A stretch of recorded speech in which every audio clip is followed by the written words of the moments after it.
There is a church in Sweden, and many visitors stop by this church to visit. And what they marvel at when they go into the church is that the big crucifix, the very large life-size crucifix of Jesus, is not behind the altar, but actually it is next to the main entrance of the church, where everyone walks in. And there's a legend behind why that is, and here's the legend.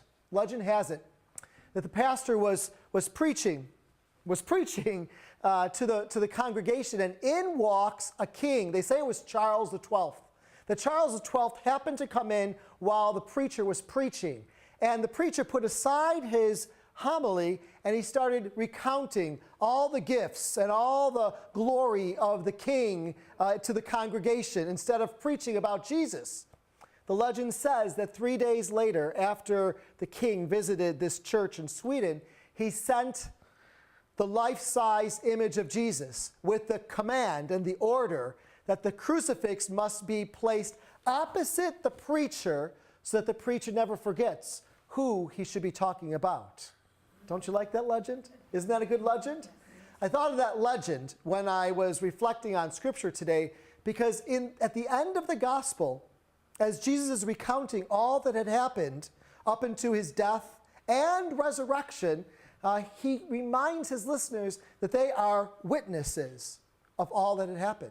And then if witnesses, then we're all called to testify. If we are witnesses of all that happened in Jesus' life and death and resurrection, then we're also called to testify to the good news. We know deep in our hearts, our firm belief is that Jesus was sent to us, that Jesus walked our walk and talked our talk, that Jesus suffered and died, but he didn't stay dead. Jesus rose from the dead and visited his disciples. And we hear today, shared with his disciples, the good news of the resurrection. So we're called to be witnesses and to testify. In fact, Cardinal Supich is inviting us to a time of renewal. And that invitation to testify to all that we know of Jesus is part of that renewal. I've said this before, and I'll say it again, that we're told as kids never to talk about politics or religion.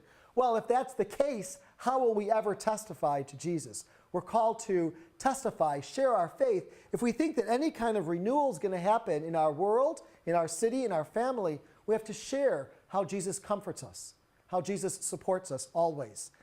You know, people in my family and people in the parishes where I serve know that I had a dog for 13 years, and then just a few months ago, my dog passed away. And Jesus' love and support for me changed and transformed my grief into gratitude. And I could only testify that it was Jesus who changed that grief from grief to gratitude for her in my life for 13 years, huh? Jesus has an impact in our life, and we're called to testify to it. Just in conclusion, I encourage you to go see a movie about how St. Paul testified to Jesus. It's been out now for about a month, and I really encourage you to go see St. Paul, an apostle of Jesus. St. Paul testified to Jesus. We're all called to be witnesses, to testify to the good news of Christ.